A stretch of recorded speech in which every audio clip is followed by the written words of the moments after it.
Hey folks, Jimmy here, aka Pallet of the Dead. Welcome back to the channel and welcome to the latest issue of Warhammer 40k Imperium magazine. Now, as per usual with all these videos, if you like them, hit the like button, subscribe to the channel if you haven't already, and of course drop a comment down below. I love hearing back from you guys and it goes a massive way to help the channel too. Now, this week we're on issue 49 of Imperium magazine and we have another bumper crop of minis for us. So this is the second out of 3 sprues for our Adeptus Sororitas range, and yeah, we have some really cool units on here. So we have our good old Battle Sisters, we have our Seraphim Superior, we also have our Repentia Superior, another Sister Repentia, some more arco-flagellants, and the Penitent Engine. The Penitent Engine being a kind of a walking battle suit, and really cool stuff. I'm really chuffed to get going with these and can't wait. But yeah, really cool bits and pieces, and yeah, a lot of good fun to be had with all this kit. And yeah, should keep us going for a little bit longer. We also have one more sprue which comes in a few issues time, that will finish off our Sisters of Battle. So really cool stuff. Make sure you keep an eye out for it because you won't want to miss it, because all the scalpers will be all over it and bugging them on eBay for far more than what the magazine costs, in all honesty. So yeah, but yeah, really good stuff. So happy days. Into the issue itself, we have our Penitent Engine to greet us. So the Penitent Engine is of course the Tormented. So few heretics are given the chance to redeem themselves. Those judged worthy may be entombed within a Penitent Engine, their guilt, sorrow and desire for forgiveness weaponized and directed against the unholy. So with the Penitent Engines, the kind of those who have sinned, whether it is by murder, being a heretic, or even just being a coward and running away from battle, may be entombed within the Penitent Engines. If they are of course tormented, to kind of push them through and amplify their agony, as well as their guilt, remorse and desire for forgiveness. When they are racked with pain, the pilot can be driven into a wild frenzy, desperate to earn absolution in death, whether theirs or their enemies. Now, if they die, and they have been quite heroic throughout the kind of battle, then they will be redeemed, essentially. But if they are successful, and by pushing the enemy back and having some great feats of success on the battlefield, sometimes they will be given the grace and absolved of their sins and allowed to kind of be released from the Penitent Engine, and you know, allowed to go back about their own normal jobs and times and everything like that. So really cool stuff. They of course have a couple of weaponry on there as well. So they are not only this mechanical walking, essentially tin can really, but it's pushed through. They also have a heavy flamer, so a twin barrel flamethrower, which looks pretty damn cool, and that's on both arms as well, which is really good stuff. But they also have these penitent buzz blades as well, so these big circular saws, perfect for melee combat and slicing through the enemy ranks. But yeah, really good stuff, and yeah, a bit different as well.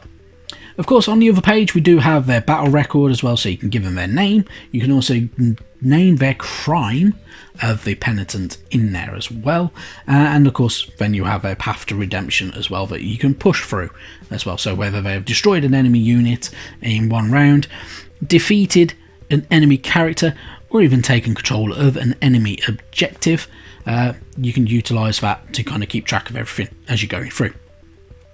Then we have our page about the Repentia Superior, one of the elites for the Adeptus Sororitas.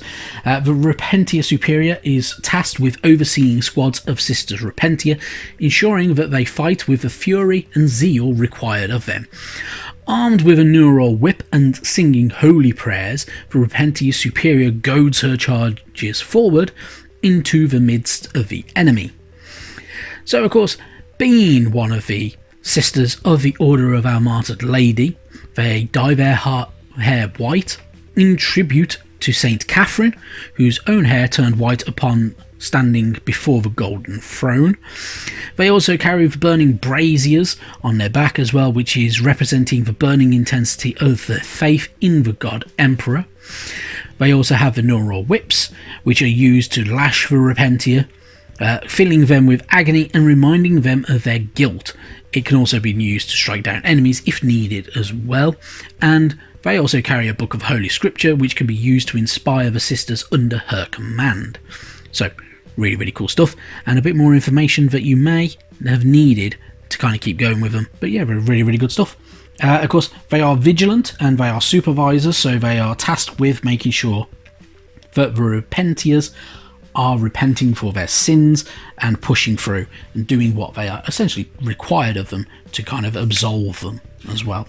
So you can also, of course, do the usual. You can name your Repentier Superior. You can also give them a title. You can also name the whip and the pistol that they carry as well, so not too bad.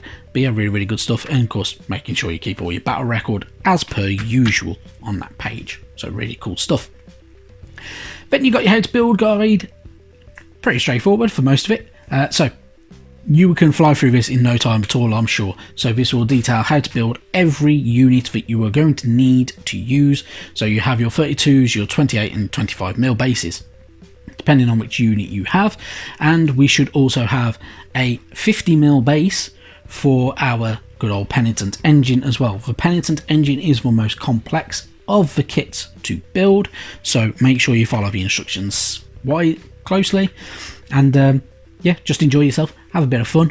You can't go wrong, and when it's all done, it will look pretty good. Then you got your how to paint section as well, so if you are following the guide with the magazine, very straightforward, using black paint to kind of base coat them and make them stand out. It actually works very, very well for the majority of the minis as well, so it's not a bad idea, and might be one that I pinch myself because I don't know. Well, I think I know what colour scheme I'm going for, but yeah, you can kind of go through with them and paint them up and get all your stuff done as well. Of course, utilising pretty much a good majority of your colours that you've already had so far, this will give you a very good tabletop representation for your army, and of course you can increase it and change it differently if you needed to, but it depends on what colour scheme you want to go for, what order of the good old Adeptus Sororitas you're going for will change how they look, obviously. And then of course for your things like your Repentiers and arco-flagellants, they have a lot more skin on show, so you will need to take that into account and make sure that they are painted up to represent that as well. And then for your Penitent Engine, straightforward, nothing to go wrong with it, you'll enjoy it, I'm sure, but once you've done, it will look pretty damn cool using lead belcher as your base coat though, because it will be far easier instead of trying to get in all the little nooks and crannies with your kind of your lead belcher and Stormhost silver paints. Will absolutely take ages and would be horrible to try and get through into all the little gaps. So definitely paint it up with lead belcher. And once you're done, it will look something similar like that. So really, really good. There will be a few little extra details that I'm sure the magazine will go through about painting on later on. But yeah, otherwise, actually really, really good stuff. Pretty handy, pretty decent, and yeah, good times. Then we get our data sheets for the Repentier Superior and our Penitent Engine as well. And it also details, of course, their power, so you can have your points cost, and their war gear as well. So they do have some occasional optional bits and pieces. So for instance, the Repentier Superior can also be equipped with a single bolt pistol, which is kind of an optional weapon, which gives them a bit of range because of course they do carry them. They also carry, of course, the neural whips, frag grenades and crack grenades, as per usual with majority of other Sisters of Battle as well. And yeah, they'll look pretty good. So yeah, just have a bit of fun with it, and you can't go wrong. Your Penitent Engine being pretty much a bit of a beast, having that awesome flamethrower, which has a 12-inch range, and then your buzz blades, which obviously melee combat, so you have to be literally close combats for them. And yeah, you can lash out, strike, and give your enemies a good hiding. Then you got your tutorial page. So this is how to utilise certain different things, so whether it's the endless suffering and much more, and how driving on towards combat for all your units that have that kind of ability as well. Then we have some additional kind of objective tokens that you can utilise in your game before we go through to the mission. Now, the mission is the biggest one that they've sent so far. So, we have a pull-out section for it. So, you have your Imperium section, which is your good old Space Marines, and your mission of good old Adeptus Sororitas, going up against, of course, the Necrons, and the battle's pretty decent. So this is your biggest one, so have a bit of fun with it. So this is an overwhelming assault. Starting, you have a defender that will be placed in the middle with 2 objectives as well. You will also have utilize your battle mats from issues 4, 18 and 38, so 3 different issues of battle mats to utilise on one side, and you have attackers from both sides of a map as well, so you can utilise those.